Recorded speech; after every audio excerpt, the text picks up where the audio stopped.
اللہ پاک اپنے حبیب صلی اللہ تعالی علیہ وسلم کے صدقے طفیل سے وہ ہماری حاجت پوری ہو جائے گی۔ اللہ کی ذات پر امید رکھیں، نہ کہ ذکر و اذکار پر امید رکھیں۔ ذکر و اذکار یہ اللہ کے قریب کرتا ہے، بندے کو اللہ کا قرب حاصل ہوتا ہے ذکر و اذکار کر کے، اس کی عبادت کر کے، وظائف عملیات پڑھ کے اللہ کا قرب حاصل کرتے ہیں۔ اللہ پاک ان بندوں سے راضی ہوتا ہے جو اللہ پاک کا ذکر و اذکار کرتا ہے، عبادت کرتا ہے۔ تو یہ ذہن سے نکال دیجئے کہ آج ہی میں وظیفہ کروں گا یا کروں گی تو آج ہی مجھے اس کا رزلٹ مل جائے گا، یا آج ہی مجھے اس کا رزلٹ چاہیے۔ بہت سے آپ میرے میسیجز پڑھ کے دیکھیں آپ، اور بہت سے کالز، بہت سے میسیج ایسے آتے ہیں جو وہ کہتے ہیں کہ حضرت ہمیں اس سے فائدہ نہیں ہوا، ایک دن پڑھا لیکن ہمیں کوئی فائدہ حاصل نہیں ہوا۔ تو میرے بھائی میری بہنیں اس بات کو غور سے سن لیں کہ جب بھی کوئی ذکر و اذکار کریں تو اللہ کی رضا کے لیے کریں، اور اللہ پر یقین رکھیں، اللہ کی ذات پر یقین رکھیں، کیونکہ اللہ کے یہاں دیر ہے اندھیر نہیں ہے۔ جب بھی وہ عطا کرتا ہے نا تو چھپڑ پاڑ کر عطا کرتا ہے۔ بہت سے میں نے اپنی زندگی میں ایسے لوگوں کو دیکھا ہے جو بالکل کسی کام کے نہیں تھے، بہت غربت میں زندگی گزر رہی تھی، بالکل بیکار ہو چکے تھے، لیکن ان کا اللہ پر توکل دیکھیں، اللہ پر یقین، انہوں نے عبادتیں کریں، اللہ پاک سے دعائیں مانگی۔ یہ ایک دن میں نہیں ہوتا ہے، کوئی بھی کام لے لیجئے، ایک دن میں کوئی بھی کام نہیں ہوتا ہے۔ دھیرے دھیرے آپ اللہ کی طرف رجوع کریں، دھیرے دھیرے ذکر و اذکار کریں گے تو اللہ پاک آپ سے راضی ہو جائے گا۔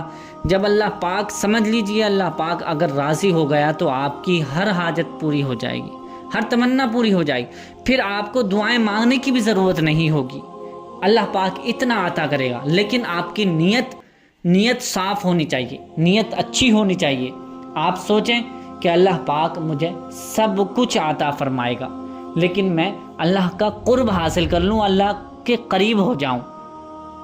ذکر و اذکار کریں، ذکر و اذکار کرنے کے بعد دعائیں جو مانگیں گے انشاءاللہ پورا ضرور ہوگا، ٹھیک ہے؟ ہر حاجت آپ کی پوری ہوگی، ہر تمنا آپ کی پوری ہوگی، ہر مقصد آپ کا پورا ہوگا۔ تو پیارے دوستو، آج میں جو دعا آپ کو بتانے والا ہوں، یہ دعا ایسی ہے کہ اگر کوئی شخص کتنی بھی بڑی پریشانی میں کیوں نہ ہوگا، اگر کوئی شخص کتنی بھی مصیبت میں کیوں نہ پڑا ہوگا، اگر کوئی شخص اس کا کاروبار نہیں چل رہا ہے، ٹھپ ہو گیا ہے، یا اگر کوئی میری بہن یا میرا بھائی کسی دعا کو لے کر بہت زیادہ گمبھیر ہے، بہت زیادہ پریشان ہے، وہ دعا قبول نہیں ہو رہی ہے، تو آج میں جو آپ کو وظیفہ دعا بتانے والا ہوں، اس کے طریقے پر پڑھنا ہے، یعنی جو طریقہ میں بتانے والا ہوں اسی طریقے پر آپ کو پڑھنا ہے، کرنا ہے، انشاءاللہ آپ کا ہر مقصد پورا ہو جائے گا، بگڑے کام بن جائیں گے۔ تو اس کا جو دعا میں بتا رہا ہوں، آپ صحیح طریقے سے ایک مرتبہ اس کا طریقہ سمجھ لیجئے۔ سب سے پہلے آپ کسی بھی نماز کو ادا کریں گے، مان لیجئے فجر کی نماز پڑھی ہے آپ نے، تو فجر کی نماز کے بعد یہ وظیفہ کر لیں تو بہتر ہے، اور ظہر کی نماز کے بعد بھی یہ وظیفہ کر سکتے ہیں، عصر کی نماز کے بعد بھی، مغرب کی بعد بھی، عشاء کے بعد بھی۔ اور اگر ان پانچوں ٹائم میں کسی مجبوری کے تحت، مجبوری کے بنا آپ کو ٹائم نہیں ملا ہے، تو آپ سونے سے پہلے بستر پر یہ وظیفہ عمل کر لیں۔ کرنا کیسے ہے؟ سب سے پہلے آپ کو پاک و صاف ہونا ہے، اس کے بعد وضو کرنا ہے۔ اگر نماز کے بعد آپ پڑھ رہے ہیں تو وضو آلریڈی آپ کا ہوگا، اگر نماز کے علاوہ آپ جیسے رات کو کریں تو یہ وضو کر کے ہی آپ بستر پر بیٹھیں اور بستر پر ہی وضو کرنے کے بعد یہ وظیفہ کریں۔ کرنا کیسے ہے؟ سب سے پہلے 11 مرتبہ آپ کو درود پاک پڑھنی ہے۔ درود پاک کوئی سی بھی درود پاک ہو، یہ ضروری نہیں ہے کہ درود ابراہیمی ہی یاد ہو۔ درود ابراہیمی اگر آپ کو یاد ہے تو درود ابراہیمی پڑھ لیں، بہتر ہے۔ اگر درود ابراہیمی یاد نہیں ہے تو جو بھی درود پاک آپ کو یاد ہے وہ درود پاک 11 مرتبہ آپ پڑھ لیجئے، 11 ٹائمز آپ کو یہ درود پاک پڑھنی ہے۔ اس کے بعد درود پاک پڑھنے کے بعد یہ دعا آپ کو 313 مرتبہ پڑھنی ہے۔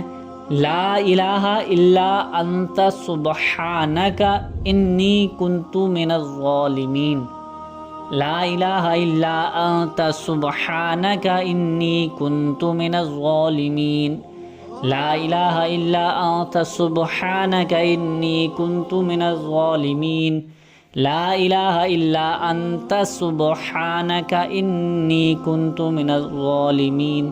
اس طرح سے 313 مرتبہ 313 ٹائمز آپ کو یہ دعا پڑھنی ہے۔ یاد رکھیں کہ 313 مرتبہ جب ہو جائے تو 313 مرتبہ سے آپ کو زیادہ بھی نہیں پڑھنا ہے اور اس سے کم بھی نہیں پڑھنا ہے۔ 313 مرتبہ اسی طرح سے آپ کو پڑھنا ہے جس طرح سے میں نے آپ کو پڑھ کر بتایا ہے۔ میں نے 5 یا 6 مرتبہ پڑھا ہے، آپ اس کو 313 مرتبہ پڑھیں گے اسی طرح سے، ٹھیک ہے۔ اگر آپ یہ وظیفہ کرتے وقت کسی سے بات چیت کر لیتے ہیں تو آپ کا وظیفہ ختم ہو جائے گا، ٹوٹ جائے گا، تو پھر آپ کو شروع سے وظیفہ کرنا ہوگا۔ اس لیے خاموشی کے ساتھ یہ وظیفہ کرنے کے درمیان، وظیفہ پڑھتے وقت، وظیفہ کرتے وقت، عمل پڑھتے وقت آپ کو کسی سے بات چیت نہیں کرنی ہے۔ شروع کرنا ہے جیسے درود پاک سے آپ شروع کریں گے، پھر درود پاک پڑھنے کے بعد یہ آیت آپ کو لا الہ الا انت سبحانک انی کنت من الظالمین، اس طرح سے آپ کو 313 مرتبہ پڑھنا ہے۔ اس کے درمیان آپ کو کسی سے بات چیت نہیں کرنی ہے۔ پھر اس کے بعد 11 مرتبہ آپ کو وہی درود پاک پڑھنی ہے جو آپ نے پہلے درود پاک پڑھی تھی، ٹھیک ہے۔ وہی درود پاک جو آپ نے 11 مرتبہ 11 ٹائمز آپ نے جو پہلے درود پاک پڑھی تھی، وہی درود پاک اب آخر میں بھی آپ کو پڑھنی ہے۔